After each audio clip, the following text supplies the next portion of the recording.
Hello, everyone, and welcome to another edition of the NFL Draft Triple Take, brought to you by UPMC. I'm Mike Prisuta, joined as always by Matt Williamson and Dale Lolley. We're getting you ready for the NFL Draft by taking a position-by-position look at the prospects. You know how we do this by now. We take a look at the prospects. We throw you a mock draft. We take a second look at the prospects. We throw you another mock draft. Repeat as necessary until it's time to get together in Kansas City and start picking them for real. Matt, this is our second look at the tight end class, and are we convinced by now that this is the best position group in the whole draft? Oh, I absolutely think so. I think there's a chance that 4 go in the first round.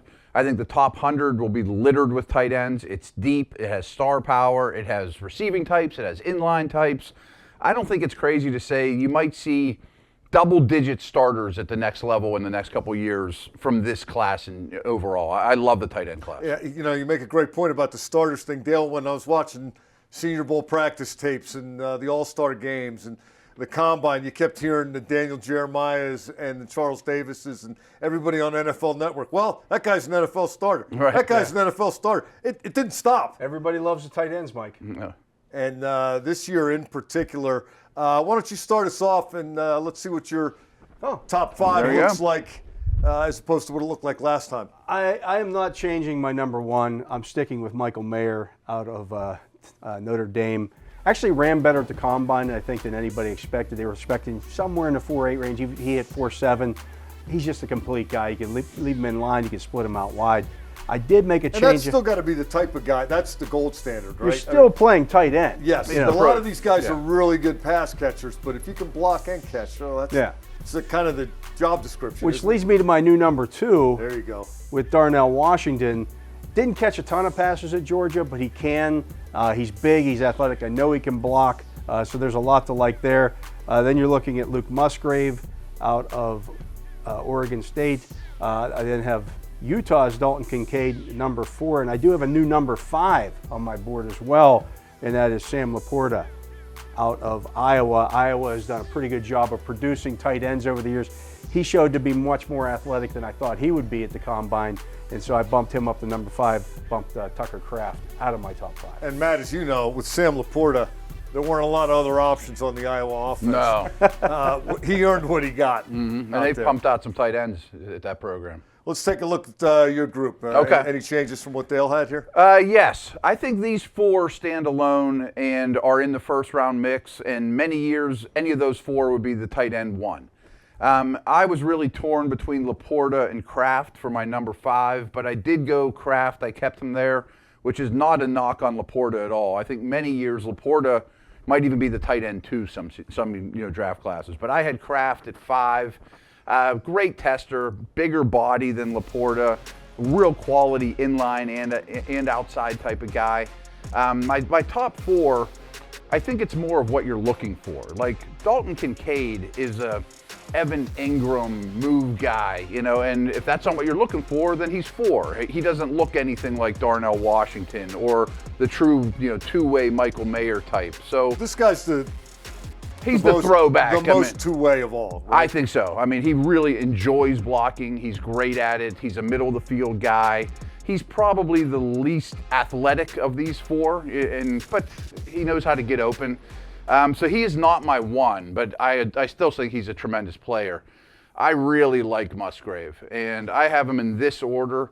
But really, these 4, if you took them in a bag, shook them up, in whatever order they came out, I'd be like, I totally understand. They're all excellent prospects. Watching Musgrave at the Senior Bowl, he only played 2 or 3 games this year before getting injured. So he had like a several-month stretch where he didn't play football. And you could see he was kind of knocking some of the rust off. But watching him run past the linebackers and the secondary, I'm like, that looks like Travis Kelce out there. I mean, he's big and fast and long strider and smooth, and he can block. And Washington, as you guys kind of mentioned, didn't catch a ton of passes, but Georgia, believe it or not, has a tight end that's probably better than all these guys. Bowers is probably the best. He's the most productive tight end in the country. Some other options at running back and receiver also. They have some talent there, but he is rare in terms of size, speed combination, running down the middle of the field. He'll block defensive ends. These 2 will really do a good job on the line of scrimmage. My group is pretty similar. No disrespect to the Jackrabbits, but I got the Hawkeye at number 5. That's the way I had it the first time we did this. I've got Musgrove. I'm a little bit, one of the themes, as you guys may have picked up on as I do these things, if you're injured, I'm a little cautious. Not that it means you can't get it done, but I'm going to go healthy guy. In a draft like this too, Mike, that might make a difference for sure, teams. you're splitting hairs with these guys. If there's a choice between healthy and not. I have the luck of the Irish at number 3. Kincaid is my number 2 guy just because he is so spectacular. And Darnell Washington, I think I might have said this when we did quarterbacks. My 2 favorite guys in this draft are this guy and Anthony Richardson. They are just freaks. Massive unicorns, athletic freaks. Yeah, right. And give me that. I'll figure out what to do with it. Right. I'll be good. Yeah. 6'8", 280 that runs a 4.5-ish. I think this guy's going to be just a star in the NFL.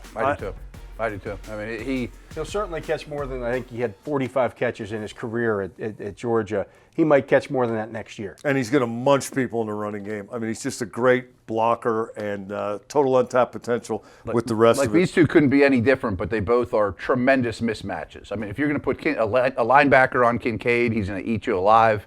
If you're going to put a linebacker on Washington, he might run past him or put him on his butt. You know, I mean, they've got a lot of matchup issues with those two.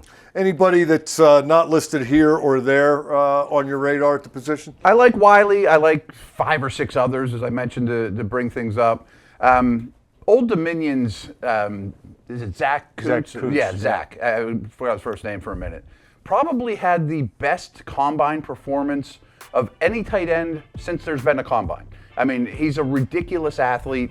He transferred from Penn State because Pat Fryermuth was there. You know, so he went to Old Dominion and basically dominated a ridiculous specimen that might need a little bit of time, but he's unbelievably noteworthy. I mean, he's huge and he is a tremendous athlete. Dale, who's on your not quite top 5, but pretty good radar? You know, I had Kraft in my top 5 to begin with. I bumped Laporta ahead of him, as I said. Kraft, I think, is getting maybe overlooked a little bit because he's a small school guy. Mm-hmm. And a lot of times those guys for the Jackrabbits, they bring him in as tight ends, and then they beef him up and make him offensive tackles. He was so good at tight end, they didn't do that with him. Like, they left him at tight end. That's how good he was. So he's a guy to keep an eye on. There's just this draft is just so deep with these guys. There's the kid from Purdue is a really good prospect. Payne Durham. Yeah, Payne Durham is a good player. Just a lot of good young tight ends coming in this draft. Durham's a guy I wanted to talk about a little bit. 8 TD catches this year, 6 the year before, and he had a really good Senior Bowl week. He was making acrobatic catches, back shoulders. Mm-hmm. He was mixing it up physically, playing a little fullback. Yeah, move him around. If you need. Now that's a passing offense, so the numbers might be a little bit inflated, but there's nothing wrong with catching it if they throw it to you. He's a good size kid too. I mean, I think he can block and do some things for you there. That's going to do it for take 2 on the tight ends, but I want to take this opportunity to remind everyone that we're going to keep churning this stuff out. Position looks round 2. We'll have more mock draft action for you before the actual event in late April in Kansas City, so keep finding us on these Steelers social media platforms. Until next time, thanks for finding us this time. For Dale Lolley and Matt Williamson, I'm Mike Prisuta. This has been the NFL Draft Triple Take, brought to you by UPMC.